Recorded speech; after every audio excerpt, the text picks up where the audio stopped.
नमस्कार दोस्तों, आप देख रहे हैं खबर एचपी और आइए वक्त हो गया हिमाचल प्रदेश के ताजा और बड़ी खबरों को जानने का। बताएंगे सभी खबरें एक एक करके एवं विस्तार से। उससे पहले आप हिमाचल प्रदेश के किस जिले से न्यूज को देख रहे हैं कमेंट बॉक्स में कमेंट करें। साथ ही सभी खबरों से अपडेट रहने के लिए चैनल को भी सब्सक्राइब करें और बेल आइकन को जरूर दबाएं। तो दोस्तों चलिए शुरू करते हैं आज की पहली बड़ी खबरें। चाहिए पे कमीशन के एरियर और डीए कर्मचारियों ने 5 जुलाई 2023 को जनरल हाउस बुलाया। हिमाचल प्रदेश राज्य सचिवालय के 5 कर्मचारी संगठनों की संयुक्त आपात बैठक के बाद अब जनरल हाउस बुला लिया गया है। यह जनरल हाउस 5 जुलाई 2023 को 1:30 बजे राज्य सचिवालय के प्रांगण में होगा। वहीं बता दें कि इस आम सभा में कर्मचारी की मांगों को उठाया जाएगा और फिर मुख्यमंत्री से मुलाकात का कार्यक्रम तय होगा। यह बता दें कि यह जानकारी हिमाचल प्रदेश सचिवालय सवै कर्मचारी संगठन के प्रधान भूपेंद्र सिंह बोबी और महासचिव महेश कुमार ने दी। फसल बर्बाद होने पर किसानों को मिलेगा 60,000 से 2 लाख तक का बीमा कवर। जब मौसम के खराब होने या सूखे पड़ने से फसल नष्ट होने पर किसानों को 60,000 से लेकर 2 लाख तक का बीमा कवर मिलेगा। वहीं बता दें कि ओलावृष्टि के लिए 30,000 रुपये का अतिरिक्त लाभ दिया जाएगा। इसके लिए प्रधानमंत्री फसल बीमा योजना को आगामी 3 वर्षों के लिए अधिसूचित किया गया है। यह अधिसूचना मक्की, धान, गेहूं, जौ सहित आलू, टमाटर, अदरक, मटर, फूलगोभी और बंद गोभी की फसलों के लिए जारी की गई है। वहीं बता दें कि यह बीमा एग्रीकल्चर इंश्योरेंस कंपनी और 6 जनरल इंश्योरेंस कंपनी करेगी। वही प्रीमियम किसान केंद्र और राज्य सरकार संयुक्त रूप से जमा करेंगे। वही कृषि निदेशक ने इस संबंध में सभी संबंधित अधिकारियों को निर्देश जारी किए हैं। यह अधिसूचना खरीफ और रबी की आगामी 3 साल की फसलों के बीमा के लिए राज्य कृषि विभाग ने जारी की है। वहीं बता दें कि यह भारत सरकार के कृषि मंत्रालय के निर्देश पर जारी की गई है।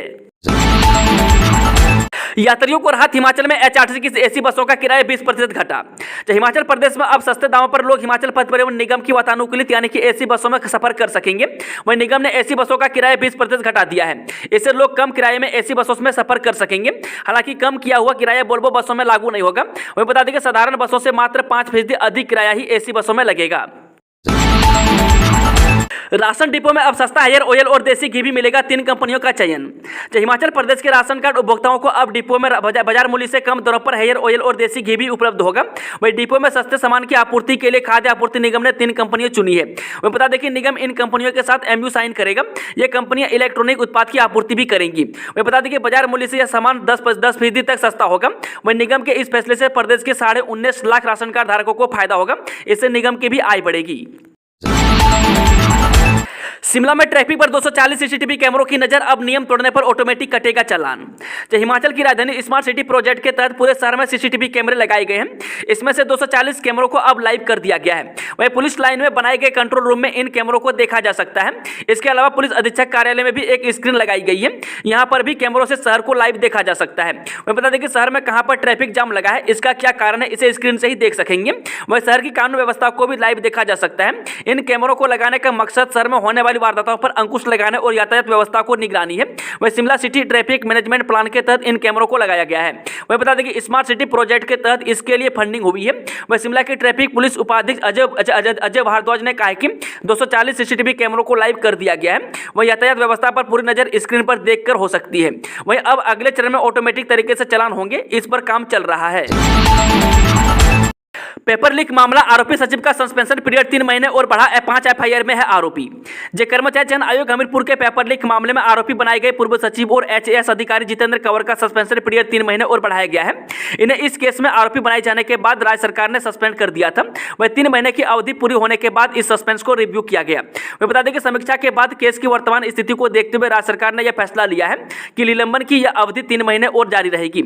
उसके बाद तब के हालात को देखकर इस मामले में फैसला लिया जाएगा।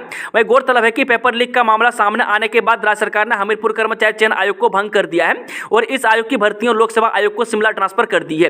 वही विजिलेंस ने कर्मचारी चयन आयोग की JOIT post code 965, post code 962, post code 939, junior editor, computer operator और ड्राइंग मास्टर पोस्ट कोड 980 एवं traffic inspector post code 819, JOIT 817, 899 और 970, 971 में 10 अलग अलग FIR दर्ज की है। हिमाचल के 18 कॉलेजों में B.Voc कोर्स से इस बार टूरिज्म हॉस्पिटैलिटी में 40 सीटें। युवाओं को कौशल विकास से जोड़ने के लिए राज्य के 18 कॉलेजों में B.Voc यानी bachelor of vocational course degree program में छात्र नए सत्र में एडमिशन ले सकते हैं। इसमें फिलहाल कॉलेजों में टूरिज्म एवं हॉस्पिटैलिटी 2 कोर्स में 40 सीटें आवंटित की गई है।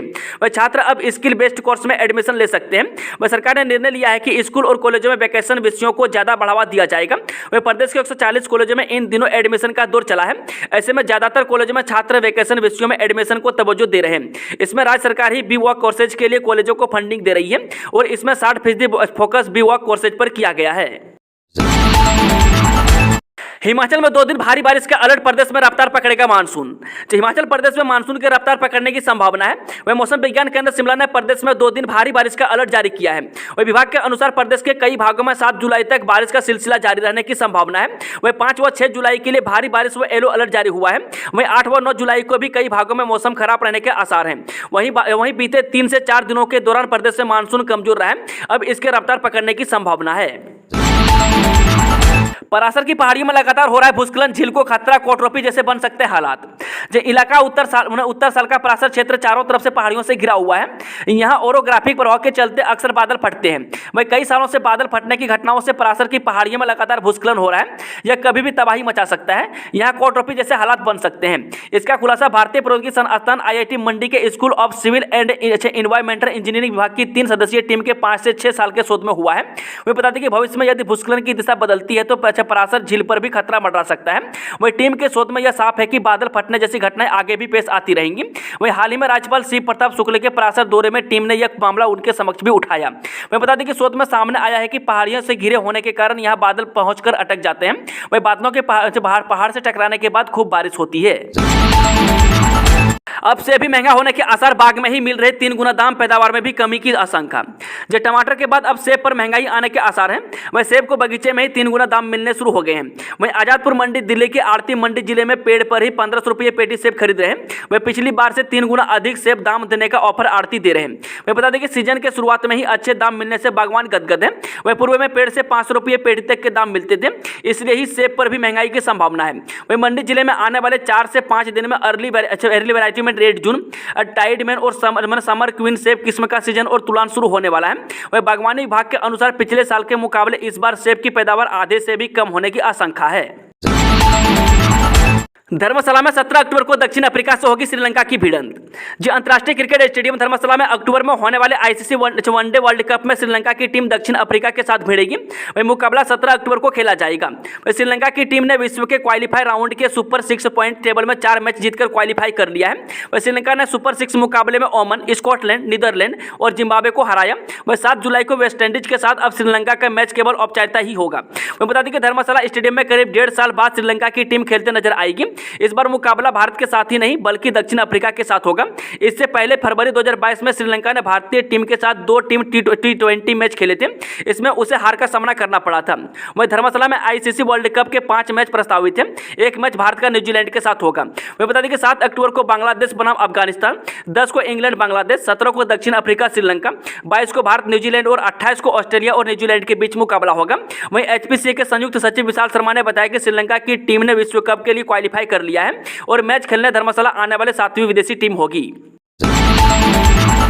कालका शिमला 4 लेन पर बनी सेमलेज टनल से इस सप्ताह से दौड़ने शुरू होंगे वाहन। जो कालका शिमला नेशनल हाईवे 5 पर सोलन के समलेज में 11 अगस्त 2022 को सड़क धंसने से बंद पड़ी 4 लेन की पहली टनल से इस सप्ताह वाहन दौड़ने शुरू हो जाएंगे। इससे चंडीगढ़ की ओर जाने वाले वाहन चालकों को 4 किलोमीटर का अतिरिक्त सफर तय नहीं करना पड़ेगा। वह बता दें कि वर्तमान में सड़क का कार्य लगभग पूरा हो गया है। वह आगामी 2 दिनों में नेशनल हाईवे प्राधिकरण की टीम के दौरा करने के बाद सड़क खोल दी जाएगी। वही टनल के बंद होने से बाईपास जाने वाले वाहन चालकों को समलेज के बाद कालका की ओर जाना पड़ता था।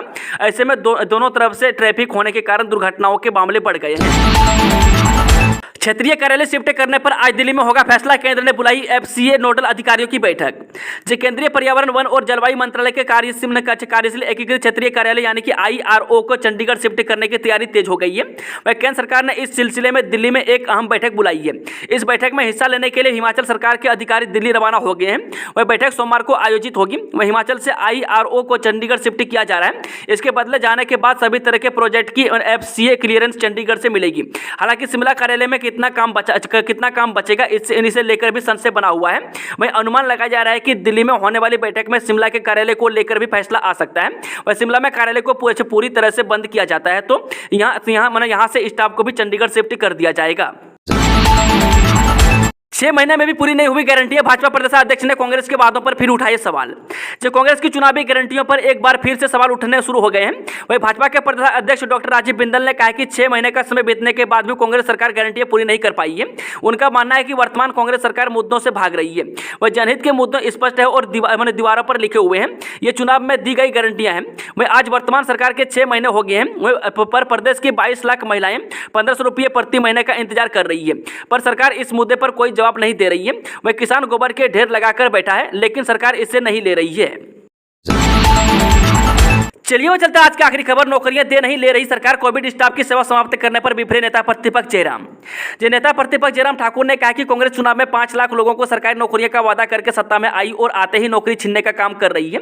वह आउटसोर्स कर्मियों को 5 महीने से वेतन नहीं मिला है। अब तक सरकार ने लगभग 10,000 आउटसोर्स कर्मचारी को सेवा मुक्त कर दिया है। वह शनिवार को ही 2,000 फ्रंटलाइन वर्कर्स की सेवाएं समाप्त कर दी है। वो बता दें कि नेता प्रतिपक्ष जयराम ठाकुर ने कहा कि सरकार निकाले गए सभी कर्मियों का वेतन जल्दी से जल्द जारी करते हुए उन्हें बहाल करें। उन्होंने कहा कि सरकार का काम नौकरियां देना है, नौकरियां लेना नहीं। वह नेता प्रतिपक्ष ने कहा कि बीते कल निकाले गए फ्रंटलाइन वर्कर्स उस समय सेवा देने के लिए आगे आए जब देश में कोरोना जैसी जानलेवा बीमारी फैली हुई थी।